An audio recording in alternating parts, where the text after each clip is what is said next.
Let me, on behalf of the All Progressives Congress, welcome Nigerians to the new year. I do this with great enthusiasm, driven by the tremendous progress we have made as a country under this administration. The year 2018 was significant in many ways. Importantly, we witnessed in this past year the shameful attempt by the political predators to launch themselves back into reckoning. Those who were roundly rejected by Nigerians in 2015 for their grievous crimes of corruption, impunity, and maladministration once again struggled to rise up from the dungeon the people of this country had dumped them. They were fierce and reckless in their wicked attempt to return to power to continue their primitive appropriation of our commonwealth for themselves and their immediate family. The actions from these elements, who have ravaged our nation for close to 2 decades, were disruptive to the course of progress being vigorously pursued by the President Muhammadu Buhari-led administration. The year 2018 particularly was a tough year for the APC government, as we had to confront the monsters who have found their way into the ruling party during the merger in 2014, pretending to have cured themselves of their insatiable greed and callous, selfish disposition. These enemies of our country found out that the beats have changed, and their strenuous efforts to steer the APC administration towards their ignominious ways, as they practiced under the People's Democratic Party, PDP, had become impossible under President Buhari.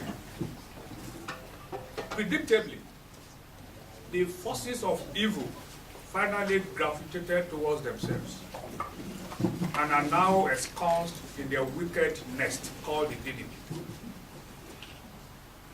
Unfortunately, they did a lot of damage to our determined effort in the last 3.5 years by constituting themselves into a stumbling block,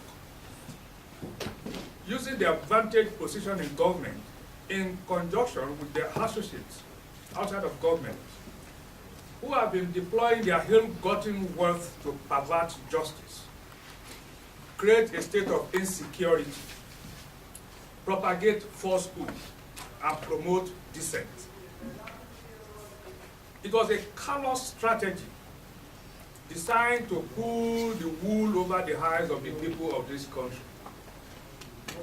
As frustrating as their activities were in 2018, they made more than their match in President Muhammadu Buhari. Their Dubai-made strategy has collapsed like a pack of cards. The plan was to recreate the 2014-2015 scenario when APC pilloried them for their crimes, which woken the electorate to the reality of the disaster we were headed under the PDP administration. PDP, led by their discredited presidential candidate, Atiku, paid huge sums of money to some foreign con men in Dubai who posed as strategists.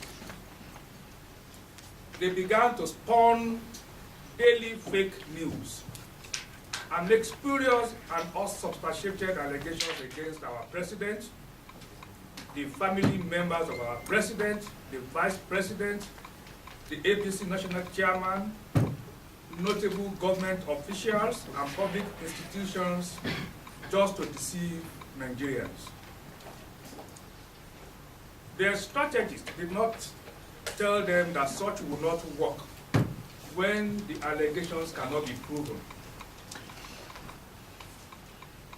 Unlike in 2015, when the APC allegations were based on facts, which have been validated by revelations upon revelations of acts committed during the inglorious 16 years of PDP rule, the opposition's disgraceful recourse to false alarm as a campaign strategy this time is a wrong approach. Facts are sacred. Falsehood, no matter how fleet-footed, will be overtaken by the truth in no time.